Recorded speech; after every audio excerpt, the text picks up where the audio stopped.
सीताराम सीताराम सीताराम सीताराम सीताराम। तो कहानी का शीर्षक है दूसरे का कल्याण कौन कर सकता है। दूसरे का कल्याण कौन कर सकता है।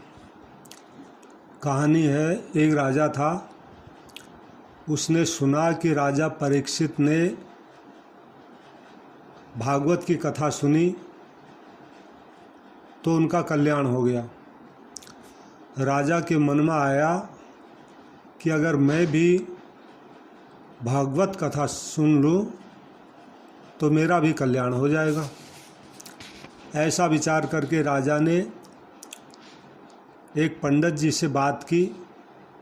पंडित जी भागवत सुनाने के लिए तैयार हो गए। निश्चित समय पर भागवत कथा आरंभ हुई। 7 दिन बीतने पर कथा की समाप्ति हुई। दूसरे दिन राजा ने पंडित जी को बुलाया और कहा कि पंडित जी, न तो आपने भागवत कथा सुनाने में कोई कमी रखी, न मैंने भागवत कथा सुनने में कोई कमी रखी। फिर भागवत सुनने पर कोई फर्क तो पड़ा नहीं, तो ये बात क्या है। पंडित जी ने कहा, महाराज, इसका उत्तर तो मेरे गुरुजी ही दे सकते हैं। तो राजा ने कहा, आप अपने गुरुजी को आदरपूर्वक यहाँ लेकर आएं, हम उनसे पूछेंगे। पंडित जी अपने गुरुजी को लेकर राजा के पास आए। राजा ने अपनी शंका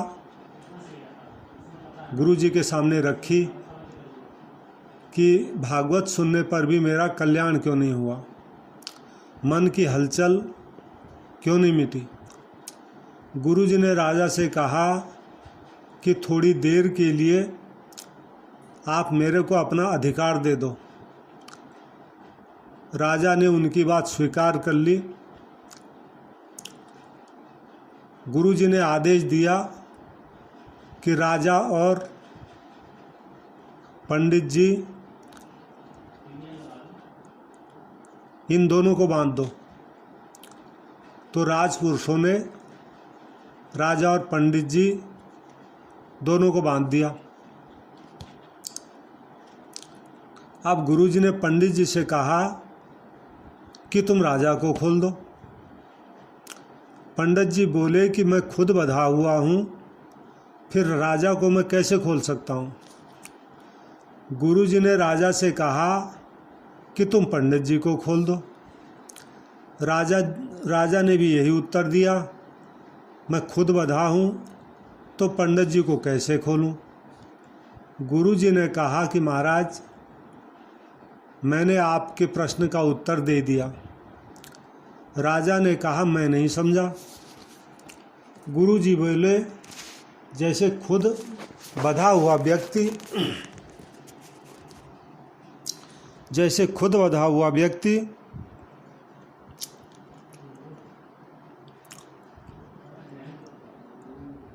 आदमी जैसे खुद बंधा हुआ व्यक्ति दूसरे को नहीं खोल सकता, ऐसे ही जो खुद बंधन में पड़ा है वह दूसरे को बंधन मुक्त भला कैसे कर सकता है, दूसरे का कल्याण कैसे कर सकता है।